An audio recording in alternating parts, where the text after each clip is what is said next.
기도하고 오늘 강의를 시작하도록 하겠습니다. 하나님 나라는 감사합니다. 오늘 또 우리를 이 자리에 모이게 해주시고 또 함께 하나님의 말씀을 다시 한번 또 되돌아보게 하시는 하나님 은혜에 감사드립니다. 저희가 이제 소결의 문답 38문까지를 함께 공부했고 이제 교회론을 하고자 합니다. 이 교회론을 함께 우리가 공부할 때 우리의 존재 이유 그리고 왜 우리가 교회이어야 하는지를 깨달아 알게 해주시고 또 우리 아이들에게 잘 가르칠 수 있도록 인도하여 주시옵소서. 모든 말씀 우리 주 예수 그리스도 이름으로 기도드립니다. 네, 교회론을 딱 2번 강의할 건데 오늘 강의하고 내용 보다시피 이게 한 주에 끝낼 수는 없겠죠. 여러분들이 2주에 아마 하게 될 것이고요. 네, 오늘 교회론은 가장 개념적으로 알아야 되는 지식들 교회에 대하여 보다시피 교회의 필요성, 의미, 교회의 명칭 이런 것을 이제 공부하고 있고요. 그다음에 마지막 다음번 강의 때는 좀 디테일한 부분, 교회론에 대해서 해야 되는 이야기가 굉장히 많긴 한데 딱 2번 강의이기 때문에 그걸 잘 할 수는 없고 그래서 오늘은 가장 기본적인 지식, 그 다음에 마지막 강의 때는 조금 좀 깊이 있는 내용을 여러분들이 강의를 하려고 계획을 했습니다. 먼저 마태복음 16장 16절 시몬 베드로가 대답하여 가로되 주는 그리스도시요 살아계신 하나님의 아들이시니이다. 교회는 이 신앙 고백을 하는 사람들, 이걸 정말로 믿는 사람들 2사람 이상이 모인 것을 교회라고 하는 거죠. 근데 이 내용이 단순할 것 같아도 의외로 이 구절에 걸려 넘어가는 교단들이 굉장히 많아요. 일단 유대인들이 먼저 걸려 넘어가죠. 왜? 그 사람들은 예수 그리스도를 하나님의 아들로 인정을 안 하죠. 살아계신 하나님의 아들로 인정을 하질 않아요. 왜? 그렇게 되면은 요한복음 10장을 보면 그 내용이 나오는데 예수 그리스도께서 나와 아버지는 하나이니라 라고 했을 때 유대인들이 돌로 때려 죽이려고 했어요. 왜 때려 죽이려고 했느냐? 네가 사람이 돼서 자칭 하나님이라고 했다. 유대인들은 그거를 기가 막히게 알아들었어요. 아, 그게 내가 하나님이라는 소리구나 해서 돌로 던지려 이제 죽이려고 할 정도로. 그러니까 그 당시 이 유대인들 시대의 당시에 내가 이렇게 양자가 아니라 진짜 친아들이다. 내가 하나님의 진짜 친아들이다라고 말을 했을 때는 그게 그러니까 내가 하나님이야 그 소리가 되는 거예요. 그래서 유대인들이 싫어했던 거거든요. 말이 안 되는 우리와 똑같은 육신을 입고 지금 내 눈을 볼 수 있는 사이즈만하게 딱 서 있는데 어떻게 하나님의 친아들이냐고 말을 하느냐. 그래서 지난번에 기적에 대한 이야기를 했지만은 그래서 사람들에게 기적을 보여준 거란 말이에요. 인간으로서는 할 수 없는 일들을 기적으로 보여준 거란 말이죠. 사람들에게 의문을 갖게끔. 아무리 생각해봐도 그런 말도 나오잖아요. 태초부터 지금까지 장님의 눈을 뜨게 했던 선지자는 들어본 적도 없다. 그런 일은 있을 수가 없다는 거죠. 아무리 하나님의 능력을 받은 선지자일지라도 이건 못했다는 거죠. 그런데 장님의 눈을 뜨게 했단 말이에요. 그러면 사람들은 당연히 의문을 가져야 돼요. 이거는 정말로 불가능하고 사람으로서는 할 수 없는 일인데 그럼 이 사람은 누구냐? 이 정체성에 대한 질문을 던지라고 기적을 보여준 거예요. 사람들은 근데 신비주의자나 좀 알미니안주의자들이 좀 그렇긴 한데 그 사람들은 기적만을 집중하잖아요. 봐라, 기적이 일어났다. 그때 일어났으니까 지금도 일어날 수 있어. 우리도 할 수 있어. 열심히 하면 거기서 끝이에요. 이게 굉장히 위험한 생각이라는 거예요. 예수님이 보여주신 그 기적의 내용들은 그게 아니고 예수님을 집중하라는 거죠. 기적이 아니고 저걸 어떻게 저 사람이 했는가를 집중을 하라는 건데 사람들은 자기에게 필요한 건 기적이니까 기적만을 바라보게 돼 있는 거죠. 그리고 교묘한 종교 지도자들은 또 그거를 잘 이용을 하잖아요. 그러면 이제 자기가 또 그런 기적을 하면 봐라 예수님처럼 나도 이런 기적을 한다. 예수님이 또 그런 말을 했잖아요. 믿는 성도들은 그보다 더한 일도 한다 라고 했는데 그 사람들은 꼭 그 말을 기적으로 연결시키잖아요. 예수님께서 말씀하신 더한 일을 한다는 것은 교회 일을 말을 하는 거지 어떤 막 사람들 뭐 죽을 사람 이렇게 세우고 이런 걸 말하는 게 아닌데 그 사람들은 마치 그걸 말한 것처럼 이렇게 슥 몰고 가서 사람들을 신비주의에 혹하게 하는 거죠. 그럼 신비주의에 빠지면 결국엔 예수님이 하나님은 다 잊어먹게 돼 있어요. 신기한 것만 자꾸 찾아다니니까 기적에만 집중을 하는 거예요. 그래서 오늘도 그 얘기했지만 아이들에게도 기적에 집중하지 마라. 기적을 네가 당했어도 즉시 하나님의 말씀으로 돌아와야 된다. 그 마음의 중심이. 그렇지 않으면 그 기적에 집착하고 집중하다 보면 예수님을 잊어먹을 수밖에 없어요. 자, 여기에서 이제 그 교회의 필요성, 그 중요한 것은 오늘 뭐 설교 시간도 그 얘기했지만 사람이 처음에 하나님을 딱 믿었다. 아, 좋아요. 그때 얼마나 은혜롭겠어. 하나님의 말씀이 얼마나 달콤하겠어. 그 사람이 조금 시간이 지나면은요, 금방 지겨워져. 제가 그걸 경험을 했는데, 처음에 성경을 읽고, 회개를 했어요. 그래서, 정말 마음에 깊은 감동을 읽고, 출애굽기를 읽으면서 이스라엘 사람들이 너무 한심해 보였어요. 아니, 하나님의 은혜를 저렇게 눈앞에 보고서 저렇게 배신을 할 수 있을까? 그리고 이제 매일매일 기도했는데, 한 3일 지나니까 기도 안 하더라고, 내가. 그때 딱 느꼈어요. 아, 똑같구나. 사람이란 건 그 당시 이스라엘 사람들이 그랬던 건 지금의 내 모습을 보여주기 위한 하나의 전례였구나. 이걸 깨닫게 된 거예요. 그러니까 성경을 보면서 등장하는 그 인물들이 어떤 죄를 지었다든지 나태해졌다든지 뭐 열심히 하는 사람도 있어요. 그 모든 모습이 보통의 인간들이 할 수 있는 우리들의 모습인 거예요. 그래서 성경은 거울 같은 거예요. 그 사람들을 보면서 거기서 내 모습을 볼 수가 있는 거예요. 그 사람들이 금방 하나님을 지루했던 것처럼 나도 그렇다는 얘기죠. 그래서 교회가 필요하다. 교회는 믿는 자들이 2명 이상, 여러 명이 모여있다 보면, 자, 뭐 이게 확률로도 얘기할 수가 있죠. 한 10명이 모였어요. 진짜로 믿는 사람들이. 그 중에 몇 명이 나태해질 수가 있다는 거죠. 그럼 나머지 사람이 그 사람들에게 권고를 해야 되겠죠. 그러면 안 돼.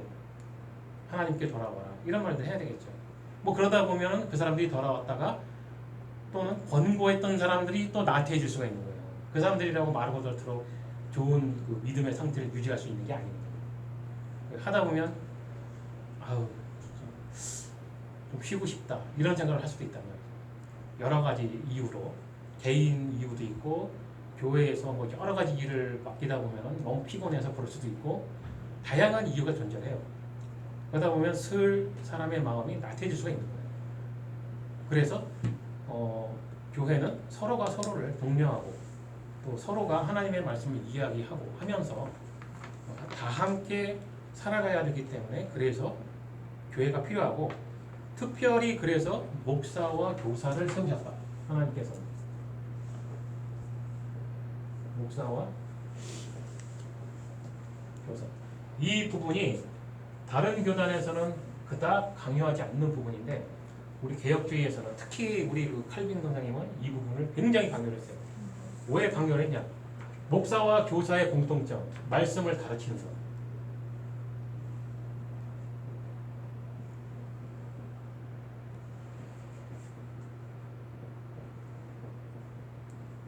이 두 직분은 말씀을 교육한다는 부분에서 동일해요. 자, 교회가 왜 존재하는지에 대해서 생각해 보면 이 두 직분이 얼마나 중요한 직분인지를 이해를 할 수가 있죠. 하나님의 말씀이 없는 곳은 교회가 아니란 말이에요. 그런데 이 사람들은 하나님의 말씀을 다루고 있다. 그런 부분에서 교사는 특별한 직분은 하나도 없는데 그럼에도 불구하고 사실상 굉장히 중요한 위치에 있다. 이 목사의 직분이 다른 거는 뭐냐면 정치를 하잖아요. 다른 말로 치리.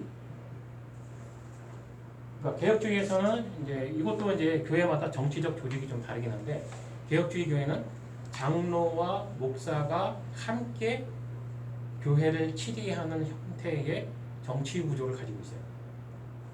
감리교는 감독제도예요.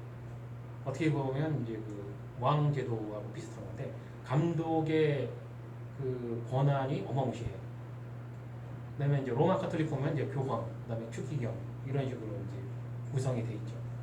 또 이제 뭐 침례교 같은 경우에 또 다른 조직이 있고 이게 교회 교단별로 그 정치적 구조가 좀 틀린데 개혁주의는 목사와 장로가 함께 교회를 치리한다.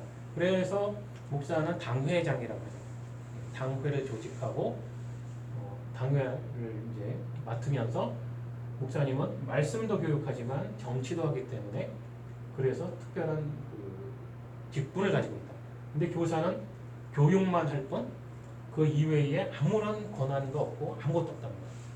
그야말로 보이지 않게 있는 듯 없는 듯 말씀으로 봉사하는 직분이 교사의 직분이다. 그런데 이 교회가 어떠한 방향으로 흘러가고 있느냐를 볼 수 있는 것이 바로 그 교회의 목사와 교사의 수준을 보면 알아요. 목사와 교사의 수준이 높을수록 그 교회는 희망이 있으나 저질일수록 저질로 갈 수밖에 없다. 이건 너무나 당연한 거죠. 배우는 게 그거밖에 없는데 아이들이 뭘 그 이상을 배울 수는 없잖아요. 갑자기 천재가 튀어나와가지고 혼자 막 신학을 공부해가지고 뭐 그럴 수도 있겠죠. 그렇지만 거의 본 적이 없고 그런 사람들은. 그래서 에베소서 4장 11절과 12절에 보면 그가 혹은 사도로 혹은 선지자로 혹은 복음 전하는 자로 혹은 목사와 교사라 주셨으니 이는 성도를 온전케 하며 봉사의 일을 하며 그리스도의 몸을 세우려 함이라. 이 사도 바울이 이게 다 말씀 중심으로만 지금 직분을 이야기한 거예요. 사도, 선지자, 목사, 교사 공통점이 다 말씀 교육이에요. 말씀을 전하는 자. 사도 바울도 그래서 교회에서 가장 중요한 직분으로서 바로 결국엔 목사와 교사로 지명을 한 거란 말이죠. 이제 그러니까 칼빈은 바로 이 성경을 있는 그대로 해석을 한 거예요. 그러니까 목사와 교사의 직분을 중요하게 강조했던 칼빈의 주장은 그 사람 개인의 주장이 아니라 칼빈은 성경을 해석한 것뿐이에요. 사실은. 여기 이제 교회의 의미가 나오는데 여기 구약의 의미 그 다음에 신약의 의미는 여러분들이 이건 프린트물을 읽어보면 얼른 이해가 될 건데 둘 다 구약과 신약 동일하게 부르심이에요. 부르심. 나중에 읽어보시면 되는데 정말 중요한 것. 하나님이 불러주셨다는 게 중요한 거예요. 아담이 죄를 지었을 때 어떻게 했어요? 하나님께서 아담을 부르셨단 말이에요. 아담아 어디 있느냐. 죄 지은 거 모르고 부르셨겠어요? 죄 지은 거 안단 말이에요. 그런데 안 부르면 돼. 이게 정말 중요한 거거든요. 생각을 해보세요. 안 부르면 돼요. 보기 싫으면 안 보면 되잖아. 안 부르면 끝이에요. 그냥 그걸로 살다가 죽고 끝. 더 이상 뭐 말과 말고 네가 죄를 지었네 어쨌네 이런 거 따질 필요 없잖아요. 사실은. 예전에 한번 그런 얘기 했지만 내가 하나님 입장이면 아담 지워버리고 딴 거 새로 만들어버리겠어요. 머리 아프게 뭐해. 고민을 해. 왜 나중에 십자가에 못 박히고. 근데 그게 다른 게 하나님은 그래도 아담을 사랑하셨고 나는 아담을 사랑하지 않았다는 거죠. 그래서 죄를 지은 아담을 부르셨다. 그 다음에 이스라엘 백성이 이집트에서 노예 생활을 할 때도 중요한 게 뭐예요? 그들을 부르셨잖아요. 모세를 통해서. 아브라함도 아무 생각 없이 사는 사람을 어느 날 갑자기 그의 이름을 부르셨잖아요. 모든 믿음 있는 구원받고자 선택된 사람들의 공통점, 부르심이 있었다는 거예요. 안 불러주면 아무 소용이 없다는 뜻입니다. 그래서 저 같은 경우는 알미니안주의자들 반대할 수밖에 없는 거예요. 하나님이 불러주지 않았는데 도대체 어떻게 하나님을 알고 믿을 수가 있는 거예요. 성경이 증명한 거거든요. 모든 구원받는 성도들, 이스라엘 백성 다 하나님이 먼저 부르셨단 말이에요. 자기들이 먼저 하나님을 더듬어서 찾아서 이제부터 믿어야 내가 구원을 받겠네 하고 믿는 게 아니고 하나님이 불러주셨기 때문에 하나님이 있는 줄 알았단 말이죠. 굉장히 중요한 개념이거든요. 그런데 자기들이 알아서 믿을 수 있다라고 말하는 주장에 대해서는 동의를 할 수가 없는 거죠. 그 다음에 교회의 명칭에 대해서 교회는 그런 마태복음 16장 16절에 믿음의 내용을 가슴에 품고 모여있는 두 사람 이상의 사람들을 하나님께서는 하나님의 집이라고 불렀다. 처음에 디모데전서 3장 15절을 보면 이게 이제 바울의 서신이죠. 만일 내가 지체하면 너로 하여금 하나님의 집에서 집이라고 표현했잖아요. 어떻게 행하여야 할지를 알게 하려 함이 이 집은 살아계신 하나님의 교회요 진리의 기둥과 터니라. 그 다음에 그리스도의 몸이라고도 표현을 했죠. 여기 사람의 모양이 이렇게 있습니다. 이거를 교회라고 부른다는 거예요. 그런데 이 전체 이 구조를 그리스도의 몸이다 이렇게 부른다는 거예요. 뭐 하나의 일체이어야 온전한 몸이니까 이 부분에 이제 머리 부분, 이분이 그리스도, 나머지가 우리들 성도로 표현을 했죠. 굉장히 적절한 비유라고 생각을 하는데 사람도 마찬가지잖아요. 사고로 팔을 잃을 수 있어요. 다리를 잃을 수도 있고 전쟁에서 보면은 신체의 절반이 떨어져 나가도 숨을 쉬고 사는 사람도 있더라고요. 그런데 머리가 없어지면 다 끝나요. 이거는 도저히 어떻게 해볼 수가 없어요. 다른 신체는 어떻게 돼도 좀 어떻게 숨이라도 쉴 수 있는데 머리가 없어지는 순간은 이 전체가 다 끝. 그래서 그리스도가 교회의 머리이다라고 하는 이 비유는 너무 적절한 표현이다라고 말을 할 수가 있고요. 자, 그러면서 이 공동체에 대해서 성경은 뭘 하느냐? 한 몸이니까 신체의 어느 한 부분이 아프면 당연히 머리까지 아프다는 거죠. 온 몸이 다 아프다. 그러니까 우리가 경험하잖아요. 손톱에 바늘 같은 거 한번 찔리면은 여기 조금 찔렸는데 온 전신이 다 아프잖아요. 미쳐버리겠잖아요. 그것과 마찬가지입니다. 한 마음으로 같은 생각으로 교회 공동체를 이룬 사람들은 같은 형제 자매된 성도의 고통이 남의 고통이 아니라 내 고통으로 느껴진다는 거죠.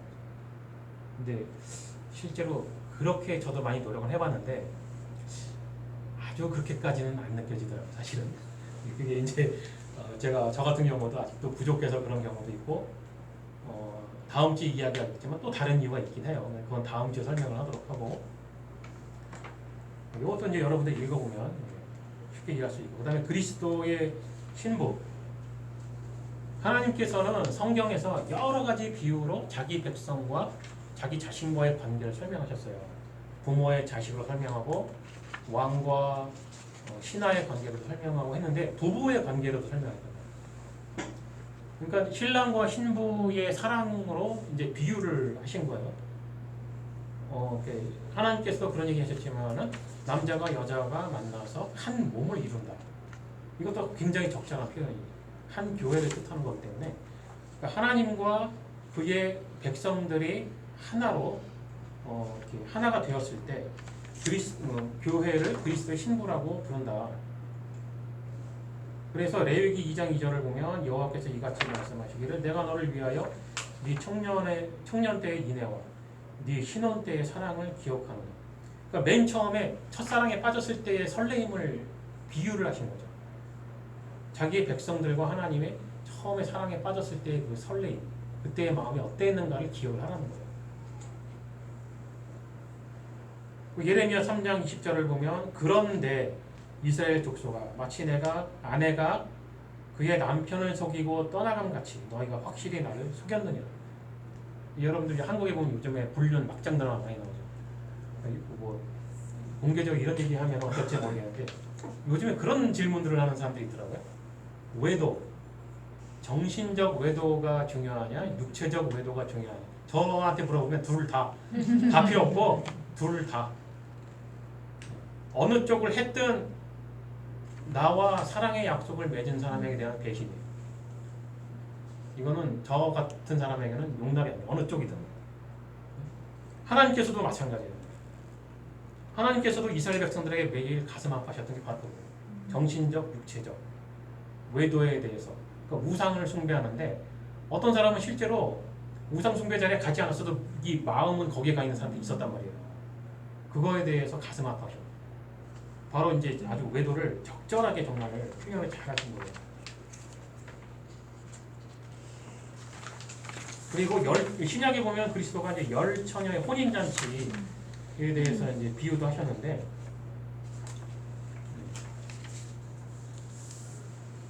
여기도 마찬가지예요. 그러니까 죄가 성도가 죄를 지을 수 있죠. 성도가 사람인데 죄를 안 지켰어요. 여러 가지 죄를 지을 수 있어요. 근데 다 용서받을 수 있어요. 근데 한 가지만 용서를 못 받아요. 그게 뭐냐? 바로 배교. 그리스도를 믿는 믿음에서 떠나서 다른 것을 믿는 거. 열처녀 비유도 마찬가지. 그 정절을 말하는 거예요. 딴 생각 품지 말라는 거죠. 머릿속이든 육체로든 바람 피지 말아라. 다른 신을 섬기는 것을 바람 피는 것으로 비유를 하신단 말이에요. 이것만큼은 하나님이 용서를 안 하세요. 그걸로는 끝.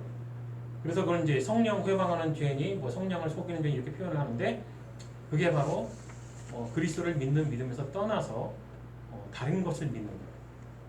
그런 것을 말하는 건데 이것만큼은 하나님이 용서할 생각이 없다. 분명하게 선언하고 계세요. 다른 죄는 다 용서할 수가 있다는 거예요.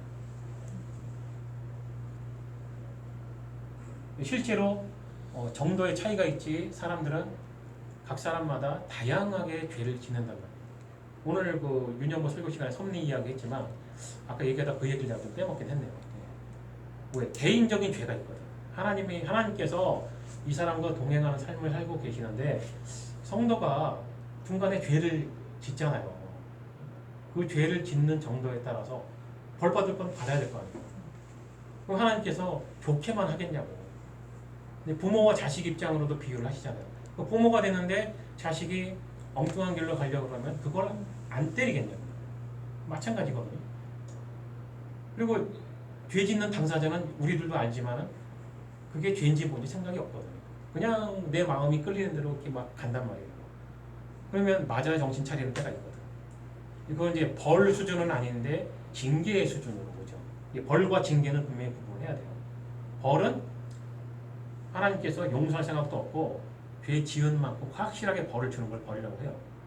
징계라는 건 믿는 사람들에게 해당이 되는데 믿는 사람이 죄를 지을 수 있어요. 그런데 이 사람을 벌을 주고 끝장낼 생각이 아니잖아요. 하나님께서 어느 정도 깨달을 만큼의 불편함을 줘서 돌아오게 하고 싶은 게 목적이란 말이죠. 그래서 지은 죄만큼의 벌을 주면 죽어버릴 것 같으니까 그거보다는 감해서 한 절반이나 뭐 10%나 어느 정도 이 정도면 얘가 깨닫겠구나 하는 정도로만 징계를 주시고 돌아오게 하는 것이 징계란 말이죠. 이거는 부모가 자식의 회초리를 드는 것과 마찬가지입니다.